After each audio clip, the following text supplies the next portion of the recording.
Se nos acaba el tiempo para buscar recetas políticas contra el auge de la ultraderecha. Macron ha ganado en Francia, sí, pero el próximo asalto podría ser el definitivo. Hoy en un tema al día, el abismo de Francia. ¿Estamos a una legislatura de que la ultraderecha tome el poder? Un tema al día, con Juan Luis Sánchez, el podcast de eldiario.es. Una cosa antes de empezar. En las guerras o en las crisis económicas, Oxfam Intermón trabaja para que todas las personas tengan los mismos derechos y oportunidades. Contigo podemos hacer que la igualdad sea el futuro. Entra en oxfamintermon.org. Merci. Merci, chers amis, chers compatriotes, ici à Paris et partout à travers le territoire. Emmanuel Macron seguirá siendo presidente de Francia. Ha ganado la segunda vuelta de las elecciones. El otro día nos preguntábamos en este podcast qué harían los votantes de izquierda. Ya sabemos lo que han hecho. La mayoría ha votado a Macron, como el 42%, y otra cantidad parecida se ha abstenido o ha votado en blanco. Y del resto, los votantes de izquierda, que han votado a Le Pen, no son ni 2 de cada 10. Pero hoy hablamos de otra cosa. Et je sais que pour nombre de nos compatriotes qui ont choisi aujourd'hui l'extrême droite, la colère et les désaccords. La extrema derecha ha conseguido los mejores resultados de su historia en Francia. Y hay una clave que lo complica todo un poco más si en vez de mirar a corto plazo, miramos a largo plazo en esta batalla contra la extrema derecha que todos decimos estar librando. Macron ha ganado estas elecciones, sí, pero Macron ya no se puede volver a presentar. Es decir, hoy ya ha empezado el camino hacia las próximas elecciones en Francia. Y en el horizonte no está Macron, no está el Partido Conservador tradicional en Francia, no está el Partido Socialista francés, que ahora mismo también ha quedado reducido por completo, y puede que no esté Mélenchon, que dijo que no iba a repetir. Se le está quedando cada vez más fácil a la ultraderecha si no reaccionamos. Vamos a París. Amado Herrero, compañero que cubre las elecciones para eldiario.es. Hola. Hola. Y también saludo a Laura Morales, catedrática de Ciencia Política en el Instituto de Estudios Políticos Sciences Po, también en París. Hola, Laura. Hola, ¿qué tal?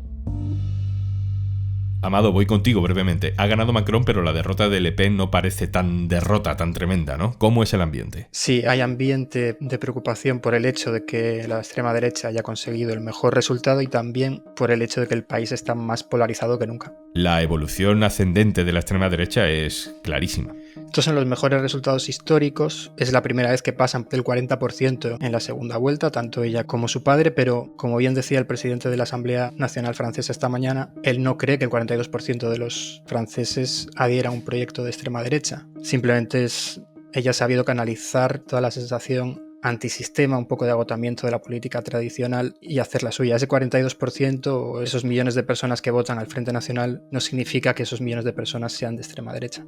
Macron no puede presentarse a las próximas elecciones. No, en Francia hay limitación de mandatos. Este es el último quinquenio de Emmanuel Macron. Claro, y su formación política es bastante personalista, ¿no? ¿Su retirada puede hacer que su partido se tambalee? Efectivamente, el partido de Macron es un partido que se crea para apoyar su candidatura a la presidencia, pero dentro del universo Macron hay una serie de personas que podrían recoger el testigo, particularmente el que fue su primer ministro hasta hace unos años, Édouard Philippe, que ya ha montado un micropartido que está integrado dentro del movimiento. Amado, algo a lo que aluden muchísimos analistas estos días es a la importancia de la tercera vuelta. ¿Qué es eso de la tercera vuelta?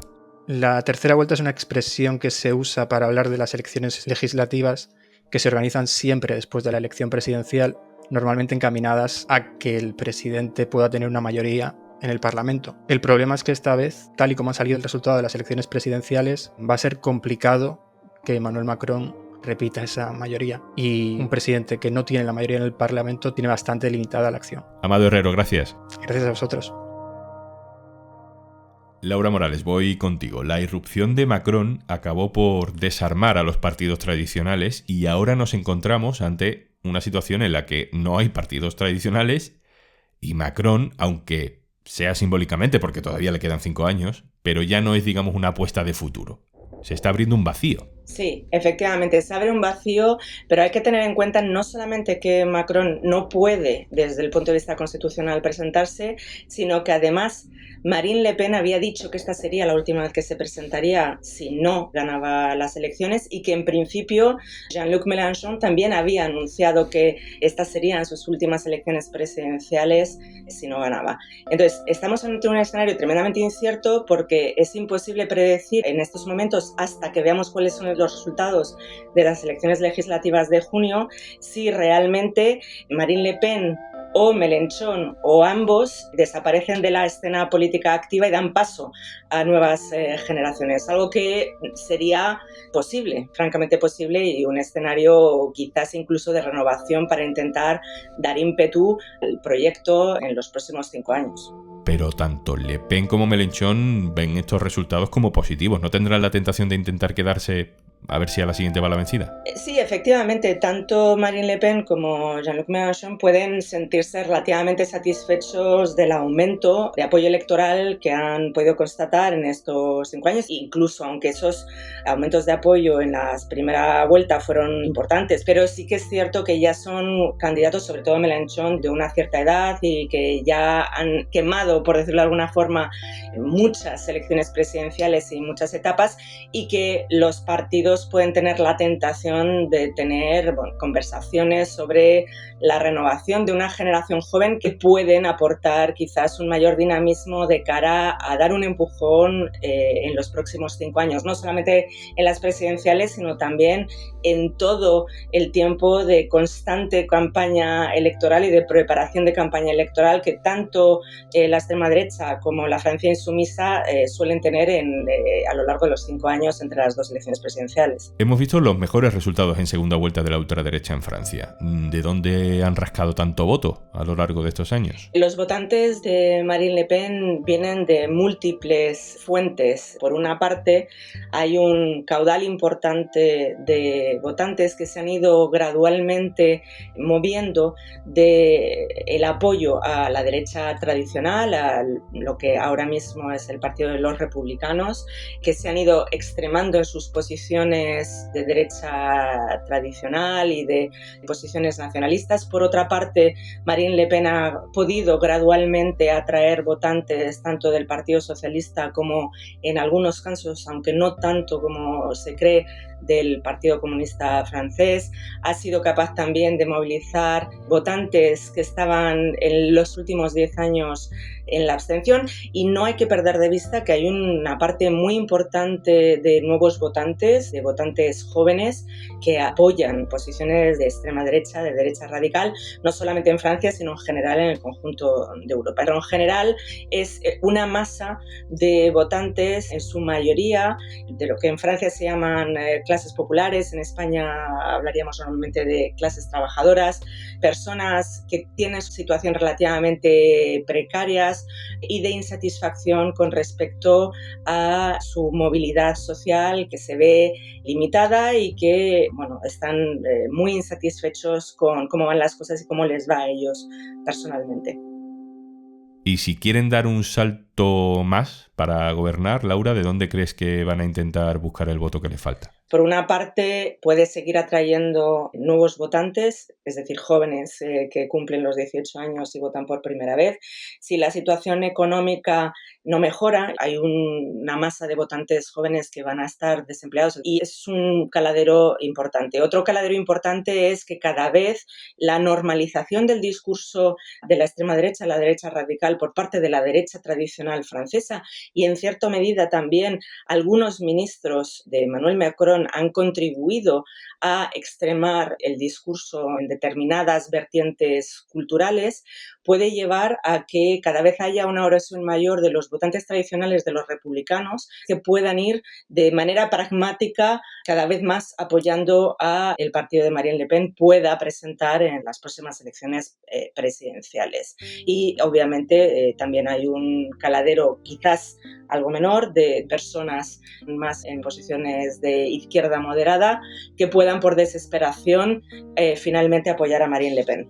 Hablemos de la izquierda de Mélenchon. Con o sin Mélenchon como candidato, ¿Qué opciones estratégicas tiene ahora? Sí, Mélenchon ha sido capaz de convencer y de aglutinar un voto estratégico en la primera vuelta de estas elecciones, arrancando un poco más de votos efectivamente al Partido Socialista y también en buena medida a los verdes y a los comunistas. Es difícil que pueda, en mi opinión, conseguir arrancar muchísimos más votos en ese sector y, por tanto, la estrategia que los insumisos, que la Francia insumisa ha seguido en estos últimos 5 años, de intentar sacar de la abstención a gente que lleva quizás una década o más absteniéndose, al mismo tiempo que consiguen introducir en la dinámica de participación electoral a nuevos votantes. Y de hecho, los nuevos votantes son una parte muy importante del voto de la Francia insumisa. Una última pregunta, Laura. Si de aquí a 5 años no se recompone el panorama político francés y de pronto Macron desaparece del mapa y con él su partido, ¿crees que la sociedad está en condiciones de hacer un cordón sanitario a Le Pen, aunque eso implique pedir el voto para la izquierda alternativa? Cuando eso ha sucedido en el ámbito regional, en el ámbito departamental o en el ámbito municipal, sí que es cierto que en cierta medida ese frente republicano contra la ultraderecha generalmente ha tendido a funcionar. En unas elecciones presidenciales la cuestión fundamental no es tanto si los líderes quizás apoyarían ya sea a Mélenchon o a cualquier otro candidato o candidata de la Francia insumisa, sino sobre todo si los votantes seguirían esas consignas de voto, porque cada vez más esas consignas de voto no son necesariamente tan determinantes del voto final de los ciudadanos, y yo tengo mis dudas sobre en qué medida los votantes de la derecha tradicional, si tuvieran que elegir entre una candidatura de derecha radical, de extrema derecha, y una candidatura de la Francia insumisa, que consideran también al menos esos votantes de extrema izquierda, yo tengo mis dudas y soy escéptica de que esa barrera funcionara desde el punto de vista del electorado del mismo modo que ha funcionado en este caso con Marine Le Pen. Laura Morales, catedrática del Instituto de Ciencia Política Sciences Po en París, muchas gracias por explicarnos todo esto. Muchas gracias a vosotros. Un saludo. Y antes de marcharnos... Paciencia. Dícese de la virtud de tener que acabar todas las tareas que tienes pendientes hoy para poder hacer algo que te gusta. Bueno, eso antes de que llegara Podimo. Y si no sabes de lo que estoy hablando, entra en podimo.es/aldía y disfruta de 60 días gratis para disfrutar de todos los podcasts y audiolibros que tienes disponible. Y lo mejor es que no tienes que esperar a acabar todas las tareas que tienes pendientes hoy, porque puedes escucharlos mientras las haces. Igual que estás escuchando Un tema al día de eldiario.es. Esto es Un tema al día, el podcast de eldiario.es. Puedes suscribirte también a nuestro boletín, con la producción de Carmen Ibáñez y Zaskun Pérez y el montaje de Pedro Godoy. Yo soy Juan Luis Sánchez. Mañana, otro tema.